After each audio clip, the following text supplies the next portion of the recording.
ओटी का भरतात? द सिक्रेट बिहाइंड ओटी रिच्युअल.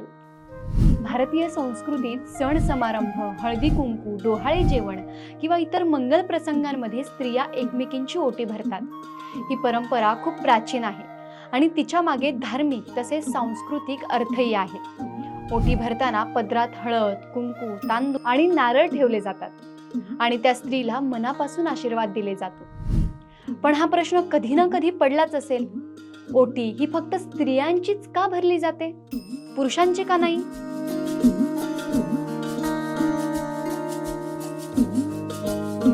नमस्कार, मी अंकिता शिवतरे. सोल स्पिरिच्युअल मध्ये आपल्या सगळ्यांचं मनपूर्वक स्वागत. यामागे आपल्या परंपरेत एक महत्त्वाचा अर्थ सांगितला जातो. ओटी म्हणजे स्त्रीच्या शरीराचा तो भाग जिथे गर्भाशय असते आणि जिथून नव्या जीवनाची निर्मिती होऊ शकते. स्त्री हीच नव्या पिढीला जन्म देणारी असल्यामुळे तिला सृष्टीची निर्माती मानलं जातं. त्यामुळे ओटी भरणं म्हणजे त्या स्त्रीच्या मातृत्व शक्तीचा, सृजन शक्तीचा आणि तिच्या स्त्रीत्वाचा सन्मान करणं. भारतीय संस्कृतीत स्त्रीला नेहमी शक्ती आणि लक्ष्मीचं रूप मानलं गेलं आहे. अनेक धार्मिक ग्रंथांमध्ये घरातील स्त्रीला त्या घराची लक्ष्मी म्हटलं आहे. त्यामुळे सण समारंभाच्या वेळी स्त्रीचा सन्मान करण्यासाठी आणि तिच्या सौभाग्यासाठी प्रार्थना करण्यासाठी ओटी भरण्याची परंपरा निर्माण झाली. विशेष म्हणजे ओटी प्रामुख्याने सौभाग्यवती स्त्रियांचीच भरली जाते, कारण विवाहित स्त्रीला कुटुंबाच्या सातत्याचं आणि समृद्धीचं प्रतीक मानलं जातं. ओटीमध्ये ठेवलेल्या प्रत्येक वस्तूचा एक खास अर्थ आहे. सर्वप्रथम हळद पवित्र आणि शुभ मानली जाते. आयुर्वेदातही हळदीला औषधी गुणधर्म आहेत. त्यामुळे हळद ठेवण्याचा अर्थ असा की त्या स्त्रीचं आरोग्य चांगलं राहो आणि तिच्या आयुष्यात मंगलता नांदो. यानंतर येतं कुंकू.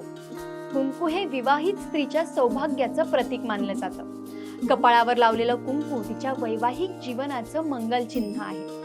त्यामुळे ओटीमध्ये कुंकू ठेवताना असा आशीर्वाद दिला जातो की तिचं वैवाहिक जीवन सुखी राहो आणि तिचं सौभाग्य अखंड राहो. तिसरी गोष्ट म्हणजे तांदूळ. तांदूळ भारतीय संस्कृतीत अन्नपूर्णेचं आणि समृद्धीचं प्रतीक मानलं जातं.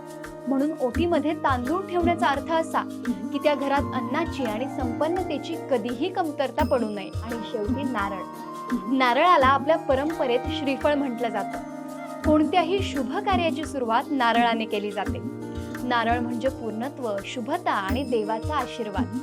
त्यामुळे ओटीमध्ये नारळ ठेवून त्या स्त्रीच्या कुटुंबावर देवाची कृपा आणि मंगलता कायम राहो अशी भावना व्यक्त केली जाते. म्हणूनच ओटी भरण्याची परंपरा ही केवळ एक रीत नाही, तर ती स्त्रीच्या सृजन शक्तीचा सन्मान, तिच्या सौभाग्याची प्रार्थना आणि कुटुंबाच्या सुख समृद्धीसाठी दिलेला आशीर्वाद आहे. भारतीय संस्कृतीत विश्वास आहे की जिथे स्त्रीचा सन्मान होतो तिथे लक्ष्मीचा वास असतो.